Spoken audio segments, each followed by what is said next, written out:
तो आप सभी का मेरे YouTube channel GK hash SK में स्वागत है। यह मानव शरीर के पाचन तंत्र का दूसरा भाग है। इससे पहले मानव शरीर के पाचन तंत्र के बारे में मैंने आपको पढ़ाया था। इस वीडियो को लास्ट तक देखिएगा, लाइक सब्सक्राइब शेयर भी कीजिएगा। सब्सक्राइब कर घंटी जरूर दबाइएगा ताकि अगला वीडियो आप तक पहुँच सके। दोस्तों को भी शेयर कीजिएगा, फेसबुक व्हाट्सएप पर भी शेयर कीजिएगा। धन्यवाद दोस्तों। अमाशय में पाचन।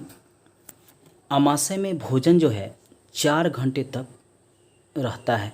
प्रश्न अगर पूछे कि अमाशय में भोजन कितने घंटों तक रहता है तो 4 घंटे तक रहता है।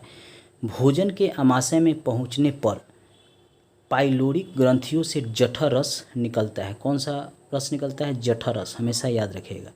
यह हल्के पीले रंग का होता है। हमेशा एग्जाम में पूछता है कि जठर रस किस रंग का होता है, तो हल्के पीले रंग का होता है। अमाशय के ऑक्सीटिंग कोशिकाओं से हाइड्रोक्लोरिक अम्ल निकलता है जो भोजन के साथ आए हुए जीवाणुओं को नष्ट कर देता है तथा एंजाइम की क्रिया को तीव्र कर देता है। हमेशा ही प्रश्न में पूछता है कि अमाशय के ऑक्सीटिक कोशिकाओं से हाइड्रोक्लोरिक अम्ल निकलता है जो भोजन के साथ आए हुए हानिकारक जीवाणुओं को नष्ट कर देता है। प्रश्न पूछता है कि भोजन के साथ आए हुए हानिकारक जीवाणुओं को कौन नष्ट करता है, तो हाइड्रोक्लोरिक अम्ल। ये हमेशा याद रखिएगा कि भोजन के साथ आए हुए जीवाणुओं को हाइड्रोक्लोरिक अम्ल नष्ट कर देता है। ये प्रश्न में हमेशा प्रश्न पूछा जाता है विभिन्न एग्जाम में। हाइड्रोक्लोरिक अम्ल भोजन के माध्यम को अम्लीय बना देता है। हमेशा याद रखिएगा, भोजन के माध्यम को अम्लीय बनाता है, क्षारीय नहीं, अम्लीय बनाता है। कौन? हाइड्रोक्लोरिक अम्ल भोजन के माध्यम को अम्लीय बना देता है, जिससे लार की टाइलिन की क्रिया अब यहाँ पे क्या होती है? समाप्त हो जाती है। अमाशय में निकलने वाले जठर रस में एंजाइम होता है। जठर रस जो अमाशय से निकलता है उसमें एंजाइम होता है। ये अमाशय है, इससे जठर रस निकलता है, इसमें एंजाइम होता है। वह एंजाइम कौन कौन होता है? पेप्सिन और रेनिन। हमेशा प्रश्न में पूछता है कि जठर रस से जो एंजाइम निकलता है वो कौन सा एंजाइम होता है, उसका क्या नाम है, तो वह पेप्सिन और रेनिन एंजाइम होता है। इसे याद रखिएगा। पेप्सिन प्रोटीन को खंडित कर सरल पदार्थों पेप्टोन्स में परिवर्तित कर देता है। पेप्सिन प्रोटीन को खंडित कर पेप्टोन्स में परिवर्तित कर देता है। वहीं रेनिन दूध की घुली हुई प्रोटीन कैसिनोजेन को ठोस प्रोटीन कैल्शियम पैराकेसिनेट के रूप में बदल देता है। ये हमेशा याद रखिएगा।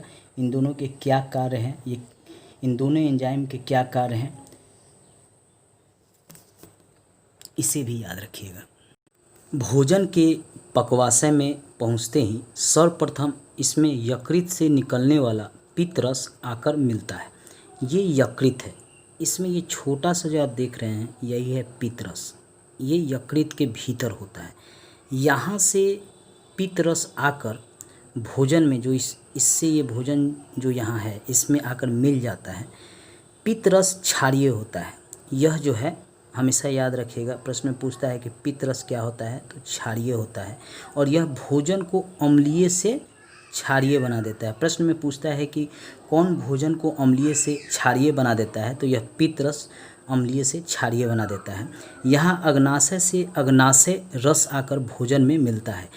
अब अग्नाशय कहाँ है? ये जो आप छोटा सा देख रहे हैं ये अग्नाशय है। यहीं से अग्नाशय रस आकर इस भोजन में मिलता है। इसमें 3 प्रकार के एंजाइम होते हैं। कौन कौन एंजाइम होते हैं?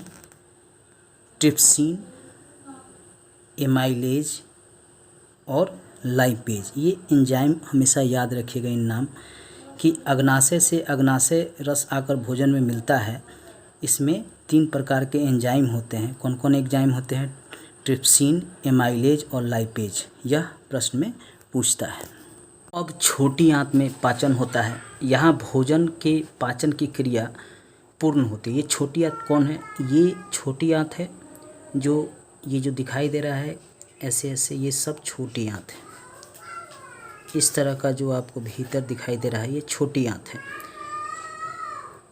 पचे हुए भोजन का अवशोषण इसी छोटी आंत में होता है। छोटी आंत की दीवारों से आंतरिक रस निकलता है। ये छोटी आंत जो है इसकी दीवारों से आंतरिक रस निकलता है। इसमें निम्न एंजाइम होते हैं। कौन कौन एंजाइम होते हैं? इरेप्सिन, माल्टेज, सुक्रेज, लैक्टेज और लाइपेज। ये सारे एंजाइम होते हैं जो इससे निकलता है। हमेशा याद रखिएगा कि प्रश्न पूछता है कि sucrase, lactase, maltase, erepsin, lipase enzyme किससे निकलता है? तो याद रखिएगा छोटी आंत के दीवारों से जो आंतरिक रस निकलता है उसमें ही यह एंजाइम होता है। भोजन के पाचन की क्रिया पूर्ण होती है कहाँ? यह भी याद रखिएगा छोटी आंत में ही भोजन की पाचन की क्रिया पूर्ण होती है। छोटी आंत की दीवारों से आंतरिक रस निकलता है।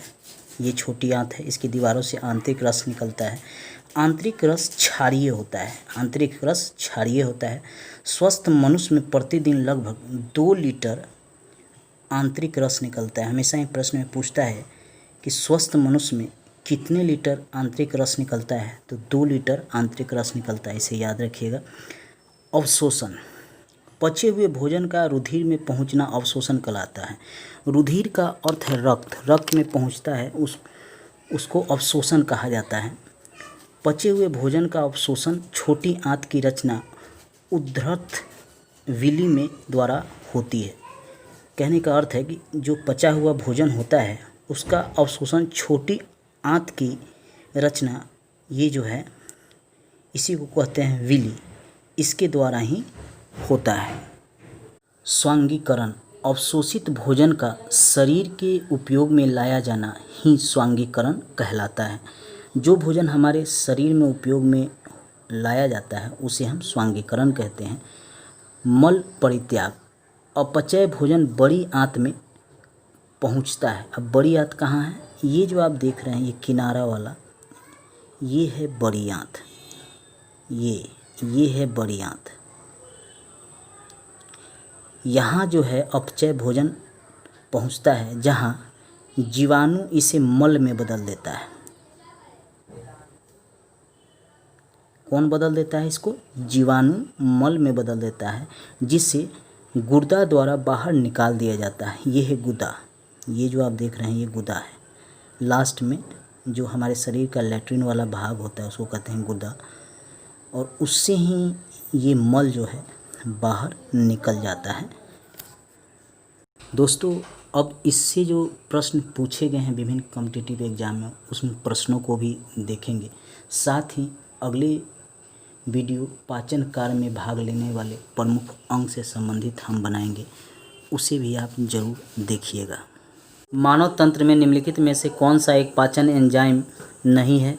उत्तर है गैस्ट्रीन नहीं है, बाकी ट्रिप्सिन, टाइलिन और पेप्सिन हैं। अगला प्रश्न है लार किसके पाचन में मदद करती है? उत्तर है स्टार्च के पाचन में मदद करती है। अगला प्रश्न है शरीर के किस भाग में पित्त रस का उत्पादन होता है? उत्तर है यकृत में इसका उत्पादन होता है।